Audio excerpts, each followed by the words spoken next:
আপনি মাথা নত করলে যদি সম্পর্কটা টিকে যায় তাহলে আপনি মাথা নত করুন, কিন্তু যেখানে বারবার আপনাকেই মাথা নত করতে হচ্ছে সেখানে ছেড়ে দিন। সেই সম্পর্কটা টিকানোর কোনো মানে হয় না। কারণ আত্মসম্মান বলেও কিন্তু একটা জিনিস থাকে। মানুষের টাকা পয়সা অর্থ সম্পদ সব কিছু কম থাকতে পারে, কিন্তু যে মানুষটার ভিতরে আত্মসম্মান নেই সেই মানুষটাকে আসলে মানুষই বলে গণ্য করা হয় না। তাই আত্মসম্মানটা বজায় রাখুন। হ্যালো এভরিওয়ান, আসসালামু আলাইকুম। আমি সাদিয়াস কিচেন অ্যান্ড লাইফস্টাইলে আপনাদের স্বাগতম। তো কেমন আছেন সবাই? আশা করব সবাই আল্লাহর রহমতে ভালো আছেন। তো আরও একটি ডেইলি ব্লগ নিয়ে আপনাদের মাঝে চলে আসলাম। আজকে আমি ব্লগটা শুরু করছি সকাল থেকে। তো এখন বাজে সকাল 7:30 মতো। তো আমি সকালের নাস্তাটা তৈরি করে নিচ্ছি। তো আজকে সকালে হচ্ছে গরম গরম ভাত, আলু ভর্তা আর ডিম ভাজি। তো গরম গরম ভাত, আলু ভর্তা আর ডিম ভাজি কে কে খেতে পছন্দ করেন আমাকে অবশ্যই কিন্তু কমেন্ট করে জানাবেন। আমার কিন্তু ভীষণ পছন্দ, আর আমার পরিবারেরও ভীষণ পছন্দ। শুকনো মরিচ দিয়ে একদম আলুটা ভর্তা করেছি, আর এখানে হচ্ছে ডিমটা ভাজি করে নিচ্ছি। তো আমি 4টা ডিমই একসঙ্গে ভাজি করছি, যেহেতু আমার ফ্যামিলি মেম্বার 4জন, তো এই জন্য 4টা ডিমই আমি একসঙ্গে ভাজি করে নিচ্ছি। আমাদের বাসায় সকালে ডিম ভাজি, রুটি, অথবা দেখা যাচ্ছে যে একটা সবজির সঙ্গে রুটি, অথবা গরম ভাতের সঙ্গে ডিম বা আলু ভাজি বা অন্য কিছু একটা ভাজি, সকালে এরকমই চলে। সকালে কেউ দুধ, কর্নফ্লেক্স বা ব্রেড এগুলো কেউ খেতে চায় না। তো এই জন্য আমিও ওগুলো করি না। আসলে যাই করব সেটা তো বাসার মেম্বাররাই খাবে। তো তারা যদি না খেতে চায় তাহলে আর কি লাভ বলেন? তো এই তো সকালে হচ্ছে আমার মেয়েকে খেতে দিয়ে দিয়েছি। আপনাদের ভাইয়া খেয়ে চলে গেছে দোকানে, আর হচ্ছে আমিও খেয়ে নিয়েছি। আর এখন শুধু আমার ছেলে একটু ঘুম থেকে উঠতে লেট করেছে, যেহেতু স্কুল বন্ধ। ছেলে মেয়ে দুইজনেরই স্কুল পূজার ছুটি দিয়েছে, তো এই জন্য ছেলে মেয়ে দুইজনে একটু দেরি করে ওঠে। মেয়ে একটু তাড়াতাড়ি ওঠে, কারণ মেয়ে সকালে পড়া থাকে, আর ছেলে একটু ঘুমায়, একটু দেরিতে ওঠে। তো ছেলেকে খাইয়ে দিলাম। খাইয়ে আমি হচ্ছে এখন বাজে সকাল 11:30 মতো। তো আমি এখন হচ্ছে বাচ্চাদের কিছু ফল কেটে দিচ্ছি। তো এখানে আমি আপেল এবং মালটা কেটে দিচ্ছি।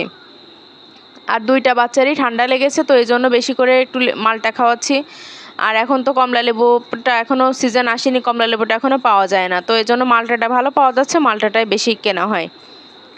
তো এখনও পর্যন্ত যেসব ভাইয়া এবং আপু আমার ভিডিওটি দেখছেন তারা প্লিজ দয়া করে একটা লাইক দিয়ে দেবেন ভিডিওতে। তো আপনাদের আবার মনে থাকে না, তো তাই মনে করিয়ে দিলাম।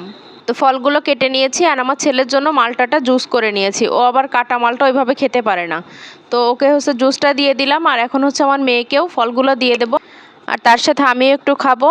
আর হচ্ছে আমার মেয়ের পড়াশোনার কি অবস্থা দেখি, একটু যাই শুনি ওর কাছে পড়াশোনা কতদূর কী করছে।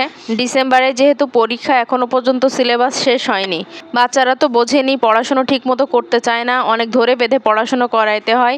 তো ওর কাছে আমি শুনছিলাম যে ওর মানে সিলেবাস কতদূর কি শেষ হয়েছে সেটাই শুনছিলাম। আর তারপর এই তো এখন দুপুর প্রায় 12টা বেজে গেছে, আমি চলে আসছি কিচেনে। আজকে হচ্ছে বুয়া আসতে দেরি করেছে অনেক, এই জন্য আমারও রান্না করতে আসতে অনেকটা দেরি হয়ে গেছে।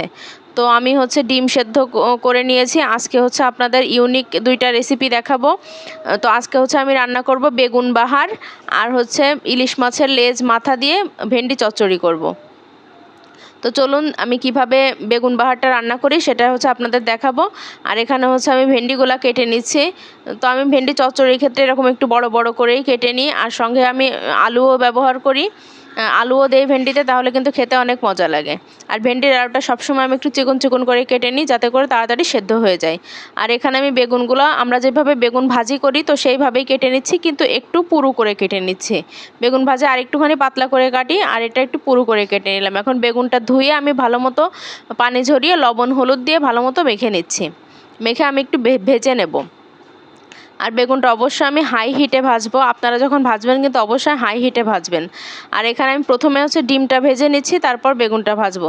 তো ডিমের এপাশ ওপাশ আমি একটু হালকা করে ভেজে নেব।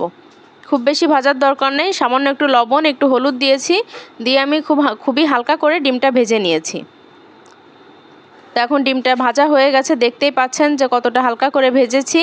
আর এখন হচ্ছে বেগুনগুলো আমি হাই হিটে ভেজে নেব। তো হাই হিটে ভাজলে কি হবে যে বেগুনটা পুরোপুরি সেদ্ধ হবে না, কিন্তু বেগুনটার কালারটা সুন্দর একটা কালার চলে আসবে। তো এক পাশ ভাজা হয়ে গেছে, এখন আমি আর এক পাশটা উল্টে দিচ্ছি। তো এই বেগুন বাহার রান্না করাটা কিন্তু আমি আমার শাশুড়ির কাছ থেকে শিখেছি। তো আমার শাশুড়ি এটা খুব মজা করে রান্না করতো, আর এটা রান্না করতে কিন্তু নারকেলের দুধটা ব্যবহার করা হয়। তো আমি এখানে আর এক ব্যাচ বেগুন ভাজা হয়ে গেছে, এক ব্যাচে ধরেনি, তো আমি আর একটা ব্যাচ দিয়ে ভেজে নিলাম। তো সবগুলো বেগুন কিন্তু ভাজা হয়ে গেছে। এখন হচ্ছে আমি মূল রান্নাটায় চলে যাব।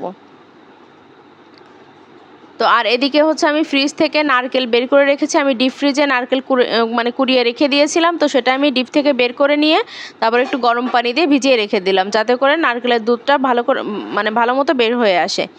আর এখানে হচ্ছে বেগুন বাহার রান্না করার জন্য আমি কড়াইতে সাদা তেল দিয়ে দিলাম, সয়াবিন তেল দিয়ে আমি ওখানে কিছু দারুচিনি, এলাচ আর তেজপাতা দিয়েছি, দিয়ে আমি পেঁয়াজ কুচি করে দিয়েছি।